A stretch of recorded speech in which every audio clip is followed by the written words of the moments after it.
Hi guys. What if I told you the men around you, the ones who joke with you, hang out with you, and even call you bro, secretly envy the man you are? They don't say it out loud, but they feel it. And behind closed doors, they've had entire conversations about you that you'll never be invited to. You just haven't noticed the signs yet. Give me the next 10 minutes and I'm gonna show you what you've been missing. Now, some of you might be thinking right now, how could a woman know this? I know because I have brothers, cousins, uncles, daddy. I know because all these men put me on game when I was little. I know because I've seen men do this in real time right in front of me. The envy, the competition, the insecurity. You don't need to be a man to recognize it. You just need to study human behavior. And that's what I do. I study behavior. I decode patterns. And I break it all down for men like you who are ready to move different. This is exactly what I teach in my book, Attraction Secrets. How to master perception, power, and presence in a way other men feel, even when they don't understand it. The link is in the description. Now let's get into it. Here's 7 subtle signs that other men envy you and secretly want to be like you. Number 1, they don't clap when you win. Have you noticed that the guys you call your friends suddenly go quiet when you get a promotion, get into a new relationship, or end up being the one everybody's paying attention to at an event? No congratulations, no support, just awkward silence. Because when you win, it reminds them that they were secretly comparing themselves to you. And now that you've pulled ahead, it ruins the illusion that you were equals. The truth is, male groups naturally fall into a kind of pecking order that I think a lot of guys don't naturally think about consciously, but it shows up, especially when one guy starts to rise, because men tend to be very hierarchical in their social groups. The weird part is, it's not usually the ones above you or beneath you in that social hierarchy, like your boss or subordinates, that react. It's the ones who think they're on your level, the ones who think they should be on the same plane as you. Because when you suddenly pull ahead, it messes with the unspoken balance and ignites an unspoken male status war. And that's when the competition and envy kicks in. Number 2, they might have everything else, but you get the female attention. This is where the male ego takes its biggest hit, because at the end of the day, all forms of status, money, power, the muscles, the tailored suits, the luxury cars, they're all just layered attempts to obtain the same thing: female attention and reproductive access. That's biology and that's primal. Every accolade they collect is subconsciously aimed at increasing their value in the sexual marketplace. So when you're the guy who gets women effortlessly without having to force it or fake it, it triggers something deeper than jealousy. It triggers deep-seated insecurity. You become the mirror they don't want to look into. The guy who skips the entire fake act and still pulls exactly what they've been chasing. And not just one woman, multiple women, without even trying. And they hate that because they don't know how to compete with it. They spent years building the image, and you walk in and get the real results without breaking a sweat. Go to any high-end lounge, cigar bar, or private members club. You'll spot the hierarchy fast. Most of the men in that room are peacocking with status symbols. But the man who commands attention from women without saying a word, he is the one they watch when he's not looking. Because it does not matter how loud their power is. If the women in the room are locked on you, you win. And in their mind, that invalidates everything they've built. And that's why female attention isn't just attention, it's confirmation that you're not trying to be that man, you already are. And to every other man in the room, that's a threat. Because now their money, their titles, their designer image don't guarantee the one thing they were really chasing all along. Number 3, they try to copy you and fail awkwardly. It's said that imitation is the highest form of flattery. And that's true. But imitation only looks flattering when it's done out of respect. But when it's coming from envy, it's embarrassing. Men who can't admit that you've got something they don't will try to clone it instead. And they won't give you credit. They won't say it out loud. They'll start studying you like a blueprint. How you talk, how you move, how you dress, how you lead. They'll even start talking to the same people, showing up in the same spaces, and trying to mimic your rhythm like it's going to transfer your power and uniqueness to them. But here's where they fail. You didn't rehearse your presence.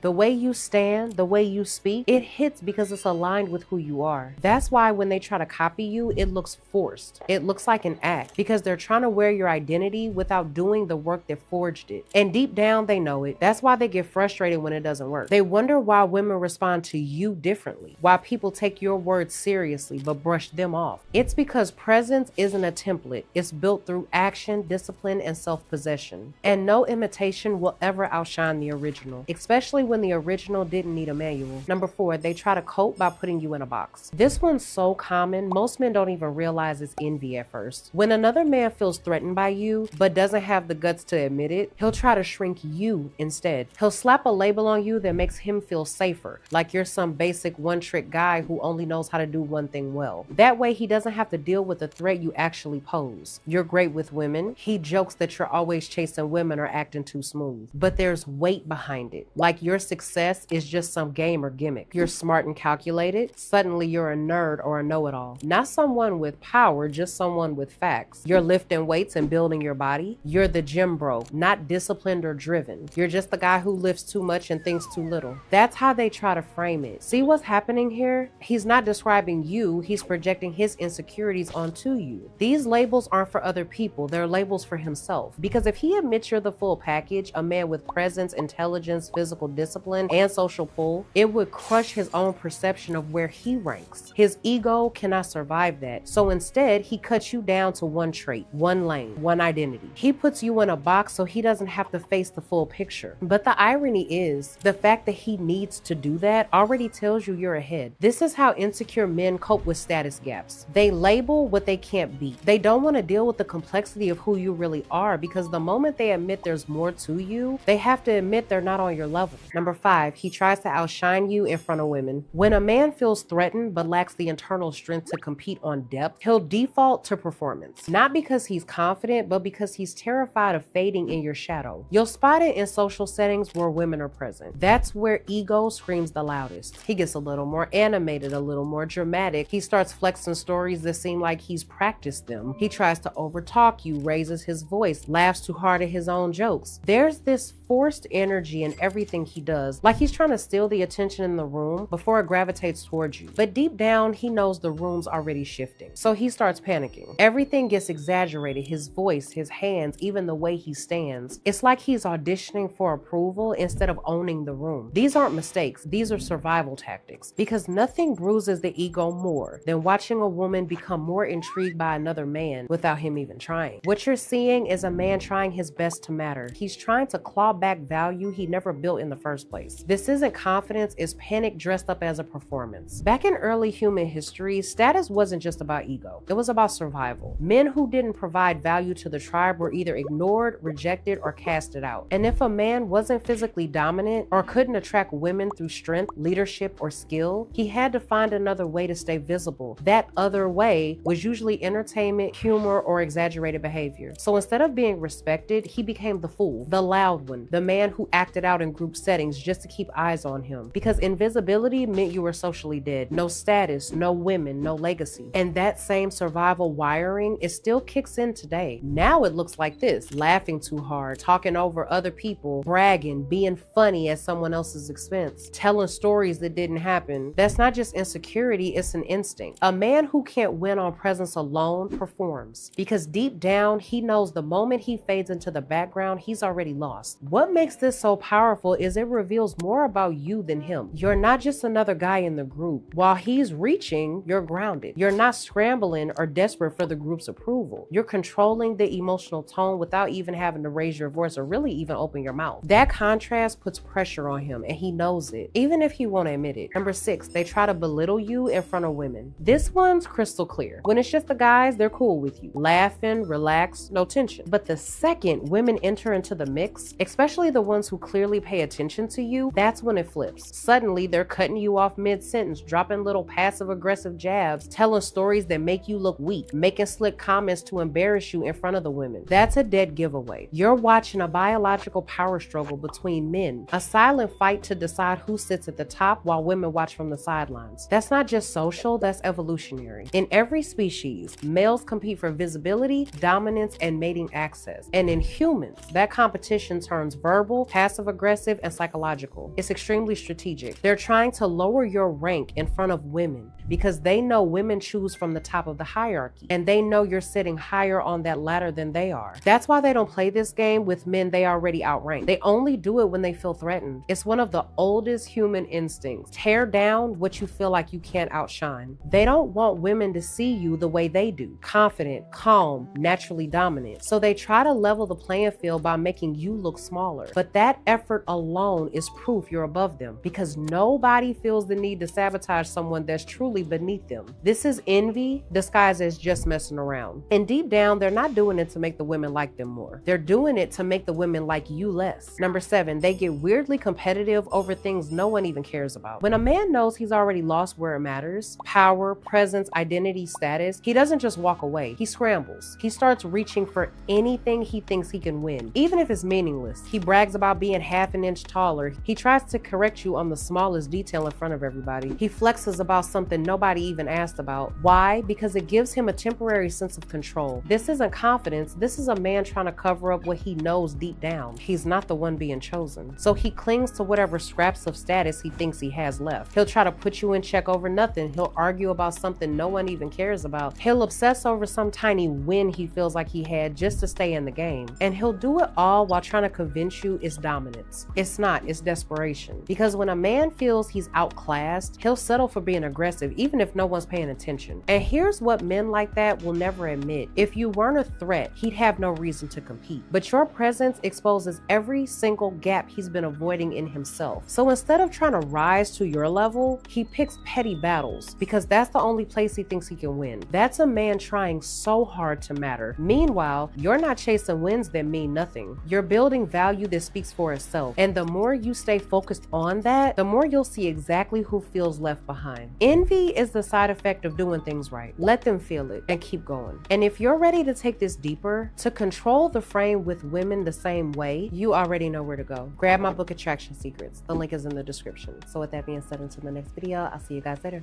Bye.